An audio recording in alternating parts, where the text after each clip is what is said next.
ध्रुव जहां नेहा के इस अंदाज से कहीं मंत्रमुग्ध हो गया था, तभी उसके पास शीरा आकर खड़ा हो जाता है और ध्रुव के कानों में कहता है, सर, सब अच्छी तरह से सुरक्षित है। फार्म हाउस में गार्ड सर गेट पर होंगे। अंदर में जैसा आपने करने को कहा था वैसा ही मैंने कर दिया है। हमारे गार्ड्स और कुछ वेटर्स ही वहाँ पर सर्विस के लिए होंगे।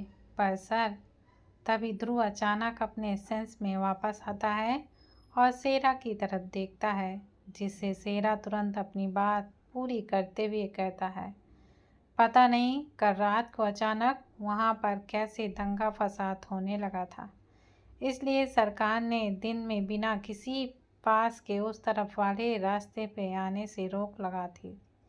वहाँ पर लंबी लाइन इसलिए शाम होने के बाद वहाँ से आने जाने के रास्ते सरकार की तरफ से बंद कर दिए गए हैं। रात को 9 बजे से पहले वहाँ पर कर्फ्यू जैसा माहौल हो जाएगा, इसलिए कैसे भी करके सभी स्टूडेंट को वहाँ से वापस लाया जाना पड़ेगा। ध्रुव एक गहरी सांस लेकर उसे हाँ में अपना सिर कर देता है। ये एक आउटिंग थी जो सीनियर्स अपने अपने कमेटी मेंबर जो भी इस साल उनसे जुड़ा हुआ था उनको अपने साथ एक दिन का एंजॉय कराने के लिए प्लान कर चुके थे। ध्रुव शेरा को कह देता है, रात से पहले सभी स्टूडेंट को अपने अपने हॉस्टल पहुंचा जाना चाहिए। एक सिंपल डे ऑफ है, इसलिए रात को कोई भी पार्टी बिल्कुल भी नहीं होनी चाहिए। मुझे इसमें कोई भी लापरवाही नहीं चाहिए। हर किसी स्टूडेंट की सेफ्टी की जिम्मेदारी अच्छे से संभालना। तभी ध्रुव के कानों में नेहा की प्यारी सी आवाज़ सुनाई देती है, मेरे पेट में चूहे उछल कूद कर रहे हैं, इनकी भूख कैसे शांत करूं। नेहा अपने रमन भाई से पात की शिकायतें भी कर रही थी कि पात ने उन्हें लेट बोलकर जल्दी से हॉस्टल से पिक किया है। खुद तो पक्का कुछ खाकर आया होगा, हमें तो कुछ खाने का टाइम भी नहीं मिला है। हॉस्टल में हॉर्न बजा बजा कर सबको डिस्टर्ब कर इसी चक्कर में हम दोनों ने कुछ भी नहीं खाया। फार्म हाउस पहुंचने में कितना टाइम लगेगा भाई?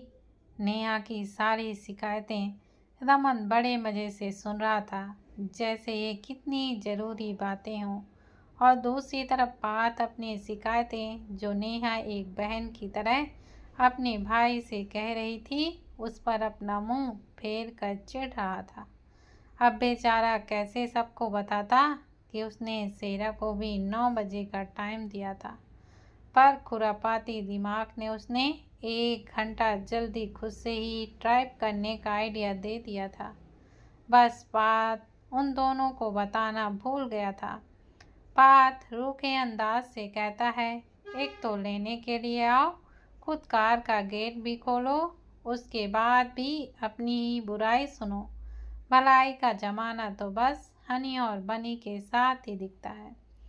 रमन मस्ती मजाक में पात को एक चपात लगाने के लिए हाथ उठाता, उससे पहले पात 2 कदम पीछे होकर बच जाता है।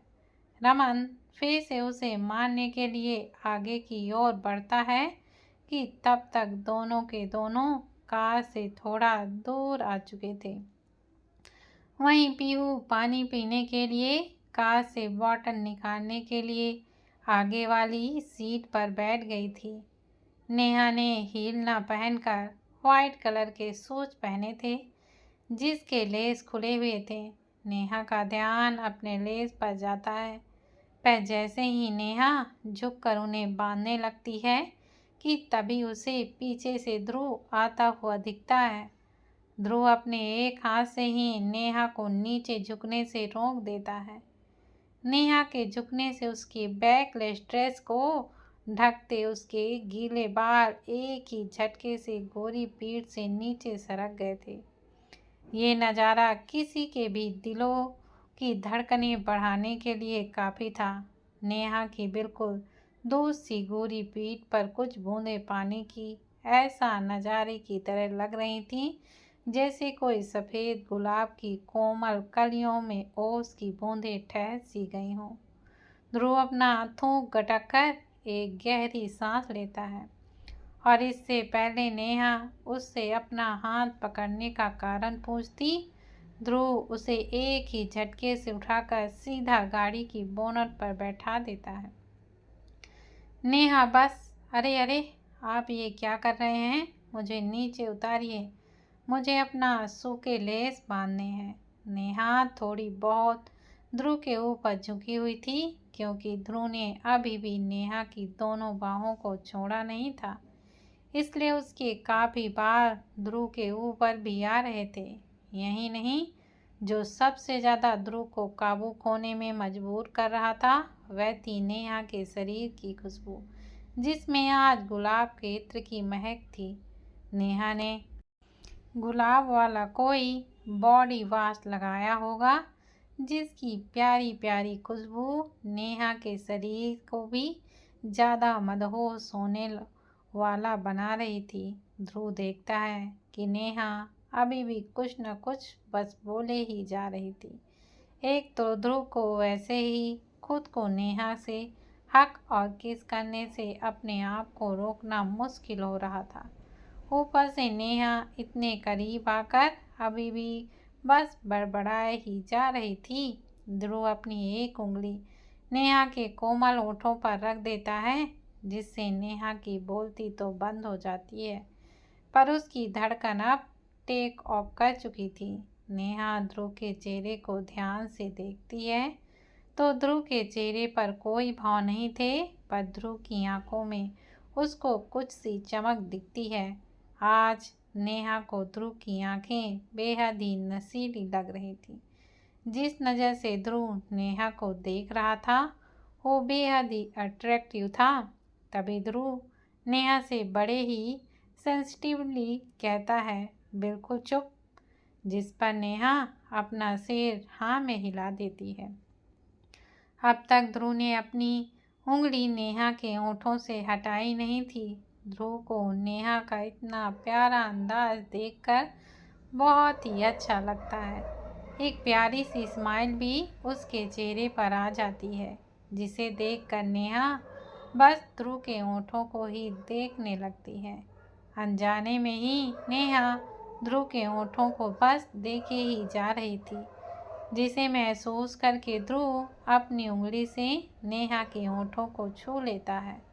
ध्रुव की ये हरकत नेहा को अपने आप ही शर्माने पर मजबूर कर देती है।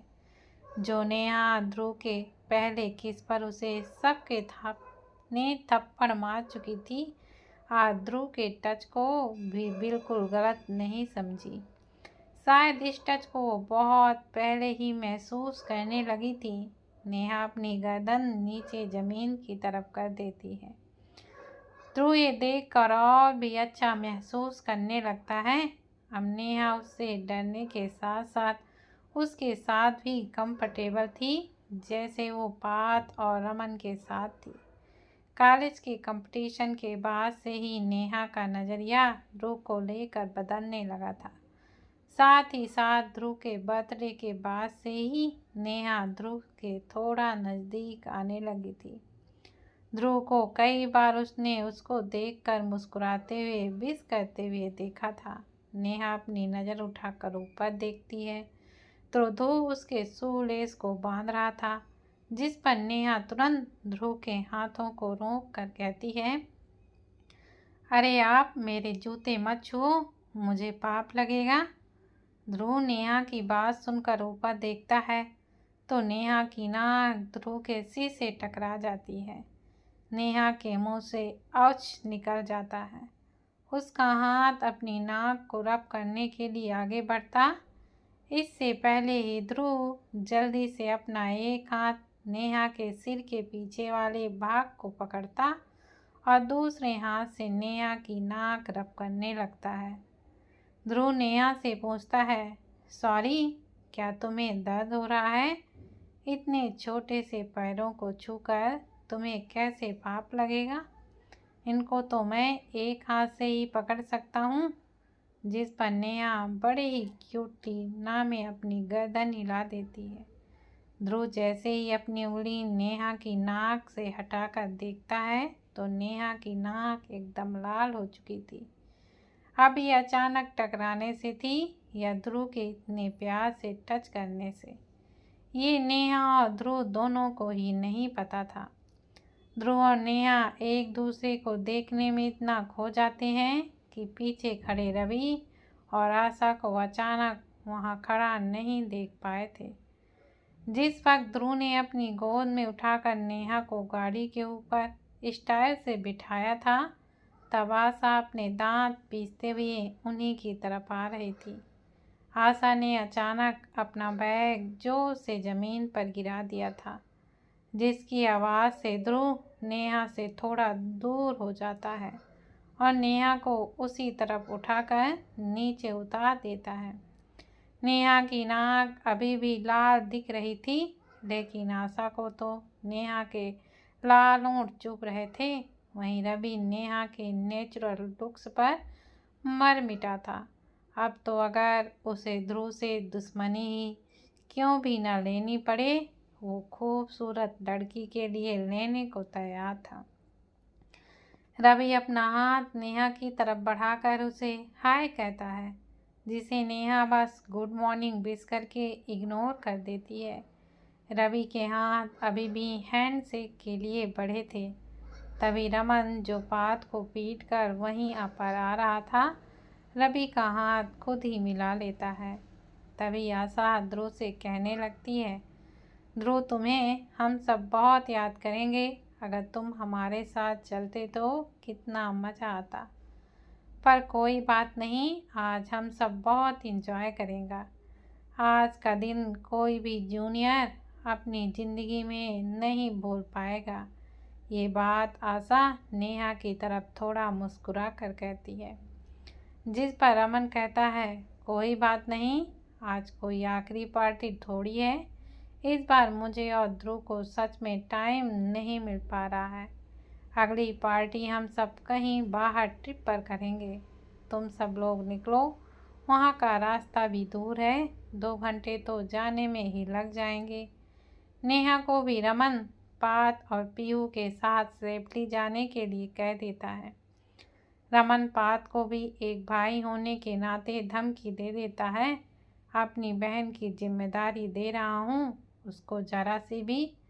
तभी पात चिढ़कर कहता है, सबको तो नेहा चाहिए, मेरे बारे में किसी को कोई फिक्र ही नहीं है भाई। लेकिन ध्रुव पात की आगे की बात ही नहीं सुनता, बल्कि नेहा को आंखों आंखों में सावधानी से उन्हें फार्म हाउस ले जाकर वहाँ सेफली वापस लाने का इशारा कर देता है। इनकी गाड़ी सेरा चलाने वाला था। वहीं आशा रवि, कृति और मीरा के साथ अपनी गाड़ी से जा रही थी और बाकी स्टूडेंट बस से फार्म हाउस के लिए निकल चुके थे। ध्रुव रमन से कहता है, ऑफिस के बाद आज 609 रूम में आना, बड़ी मुर्गी हमारे जाल में फंसने वाली है। ध्रुव की बात सुनकर रमन भी अब अपने बिजनेस वाले रूप में आ चुका था। दरअसल दोनों ने ही एक पार्टनरशिप में एक प्रोजेक्ट में अपने बिजनेस राइवल को फंसाने का प्लान बनाया हुआ था, जिसे आज पूरा करके ध्रुव और रमन के बिजनेस में एक नई उपलब्धि आ जाएगी। आशा की कार में कृति हैंडफोन में गाने सुन रही थी। उसकी तरफ एक नज़र डालकर रवि आशा से कहता है, goad the drugs, stream the rare, forgettable the intense the drug. Asha मुस्कुरा कर कहती है, मतलब पहले सब याद होगा, बाद में यही भूल जाएगी कि उसके साथ कौन। Good job Ravi. मीरा पीछे बैठी थी, उसे बस रवि और उसकी कज़न की हल्की हल्की बातें सुनाई दी। मीरा थोड़ा तेज कहती है, क्या हम उस नेहा को सबक सिखाने वाले हैं? आवाज़ इतनी तेज थी कि हेडफोन लगाए हुए कृति के कानों में भी मीरा की आवाज़ आ जाती है। कृति अपना हैंडफोन उतार कर कहती है, तुम लोग आखिर करने का क्या सोच रहे हो? क्या करोगे तुम लोग सब अब नेहा के साथ? क्या लगता है दोस्तों, क्या नेहा इस ट्रैपेट में फंस जाएगी या कोई करेगा उसकी मदद? रवि के घिनौने काम में क्या कृति करेगी उसकी मदद? क्या वह नेहा को फॉरगेटेबल इंजेक्स ड्रग दे पाएगा? कहानी के आगे भाग को हम कल पढ़ेंगे। अगर कहानी आप सबको पसंद आती है तो प्लीज़ इसे ज़्यादा से ज़्यादा लाइक, शेयर और अपने दोस्तों के साथ भी शेयर करें। आज के लिए इतना ही, बाकी का कल।